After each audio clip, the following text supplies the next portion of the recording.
Powerful hero Rajasekhar. ఎందుకంటే రాజశేఖర్ ముందు fire ముందు ఉల్లిపాయ కాగితాల మామూలు క్యారెక్టర్స్ అతని ముందు నిలవు. ప్రతిదీ ఆటం బాంబులా ఉండాలి. ఉంటే ఆ పేలుడు సౌండ్ మొత్తం భారతదేశం అంతా వినపడుతుంది. అంత ఇన్వాల్వ్మెంట్ ఉన్న ఆర్టిస్ట్. అలాగే శ్రీమతి జీవిత మంచి technician. Mahankali cinema super duper hit అయి వాళ్ళిద్దరూ సంచలనంగా నవ్వుకుంటూ ఉండాలని ఆశ. Thank you. మంచి డైరెక్టర్గా ఇదివరకే ఎస్టాబ్లిష్ అయ్యారు.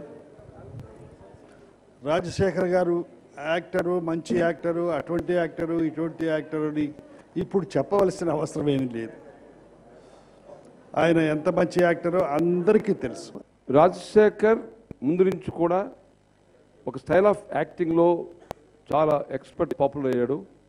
పోలీస్ ఆఫీసర్గా ఏ విధంగా దుష్టులను శిక్షించడం, ఏ విధంగా అందరినీ ఒక స్పందన చేయడం ఆయనకు స్టార్ట్గా నిరూపించాడు. ఉదాహరణకు ఆ రోజు అంకుశం సినిమాలో మన కోటి రామకృష్ణ డైరెక్షన్లో ఎంత అద్భుతంగా నటించారు. సూపర్ హిట్ అయింది ఈ ఫిలిం.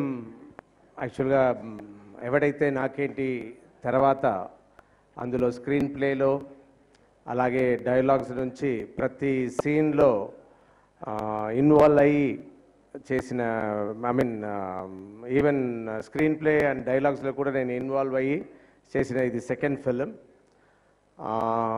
ఈ ఫిలిం ఒక పెద్ద ప్యాషన్తో, ఇప్పుడు అంకుశం సినిమా ఉంది, అప్పట్లో నేను అంకుశం ఫస్ట్ కాపీ చూసినప్పుడు డైరెక్టర్ కోడి రామకృష్ణ గారు ఉన్నారు. ఆయన దగ్గర కూడా వెళ్ళి, సార్ డైరెక్టర్ గారు ఏంటి నేను బాగా చేశానా, ఓవర్గా చేసి ఉన్నాను కదా, కొంచెం బిగుసుకుపోయి చేసినట్టు నేను ఫీల్ అవుతున్నాను, ఓవర్గా లేదా అంటే, చిచి బ్రహ్మాండంగా ఉంది రాజశేఖర్, నువ్వు అలాంటి ఫీలింగ్ ఏం పెట్టుకోవద్దు, సినిమా రిలీజ్ తర్వాత చూడు అని అందరూ, ప్రతి ఒక్కరు, శ్యాంప్రసాద్ రెడ్డి కానీ ప్రతి ఒక్కరు. సో నేను తర్వాత చూస్తే సినిమా రిలీజ్ అయిన తర్వాత ప్రతి ఒక్కరు అంకుశాన్ని మెచ్చుకున్నారు. ఇక్కడ ఆంధ్రప్రదేశ్లో మాత్రం కాదు, తమిళ్లో ఇదుదాండా పోలీస్ అని డబ్ చేసిన తర్వాత అక్కడ కూడా ప్రతి ఒక్కరు మెచ్చుకున్నారు పర్ఫార్మెన్స్ గురించి. రాజశేఖర్ బిగినింగ్ డేస్లో శ్యాంప్రసాద్ రెడ్డి గారు వరుసగా సినిమాలు మా స్టూడియోలోనే తీశారు. అప్పటి నుంచి నాకు బాగా పరిచయం. కోటి రామకృష్ణ గారు అంకుశం సినిమాతో రాజశేఖర్కి స్టార్డమ్ వచ్చింది. అప్పటి నుంచి వెనక్కి తిరిగి చూసుకోకుండా చాలా రకాల పాత్రల్లో యాక్ట్ చేశాడు. ఆ తర్వాత యాంగ్రీ యంగ్ మ్యాన్ అనే టైటిల్ కూడా అతను సొంతం చేసుకున్నాడు. డాక్టర్ రాజశేఖర్ గారు మా బ్యానర్లో మా అన్నయ్య అనే సినిమా మంచి సినిమా చేశారు. ఆ సినిమాలోనే ఈ సినిమా కూడా సూపర్ హిట్ అవ్వాలని కోరుకుంటూ.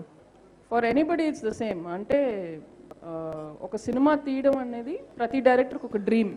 సో సినిమా హిట్ అయినా ఫ్లాప్ అయినా ఫస్ట్ సినిమాని తెరపై చూడటం అనేది ఒక పెద్ద ఎక్సైట్మెంట్, ఒక పెద్ద థ్రిల్. దానికి సక్సెస్ తోడైతే ఇంకా ఇట్స్ నెక్స్ట్ బెస్ట్ థింగ్. ఎందుకంటే నేను చేసినప్పుడు నాకంటే ముందు భానుమతి గారు, సావిత్రి గారు, జీవలక్ష్మి గారు, వీళ్ళందరూ వాళ్ళు నాకు ఒక పెద్దలైతే, ఈరోజు నా తర్వాత వస్తున్న వాళ్ళందరూ కూడా మంచి పేరు తెచ్చుకొని గొప్ప డైరెక్టర్ అవ్వాలని కోరుకుంటున్నాను. జీవిత్ గారు చాలా స్టైలిష్ డైరెక్టర్ అండి. నాకు ఎప్పుడో శేషు వాల్ పోస్టర్స్ చూసినప్పుడు ఎవరు చేశారు ఈ సినిమా అని చాలా ఎక్సైటింగ్గా ఫీల్ అయ్యాం. ఆ సినిమా అంతగా ఇదిగా విజయం సాధించకపోయినా మహంకాళి, ఆవిడకి ఇవ్వాల్సిన క్రెడిట్ అంతా, ఆవిడకి రావాల్సిన సక్సెస్ అంతా మహంకాళి ద్వారా సాధిస్తారని ఆశిస్తున్నాను. I wish Mahankali to be a very big success. వాళ్ళకి వేదికను చూస్తుంటే ఆడియో రిలీజ్ వేదికలాగా లేదు, మహంకాళి 100 days ఫంక్షన్ జరుగుతున్నట్టుగా ఉంది. పోలీస్ పాత్రలో రాజశేఖర్ తర్వాత ఎవరైనా అన్నంత బ్రహ్మాండంగా చేస్తాడు. అనేక చిత్రాలు ప్రూవ్ అయినాయి.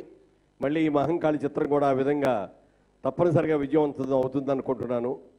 సో వారిద్దరు కాంబినేషన్లో వచ్చిన ఈ సినిమా సూపర్ డూపర్ హిట్ అవ్వాలని పరిశ్రమ అందరి తరఫున కూడా మనస్ఫూర్తిగా కోరుకుంటున్నాం. మ్యూజిక్ డైరెక్టర్ చేసిందే రాజశేఖర్ గారు, జీవిత గారే. వాళ్ళకి చాలా చాలా థ్యాంక్స్ చెప్పుకుంటూ, ఎవడైతే నాకేంటి సినిమాలో నాకు ఫస్ట్ ఛాన్స్ ఇచ్చారు, తర్వాత అన్ని సినిమాలు నేనే చేస్తూ వస్తున్నాను.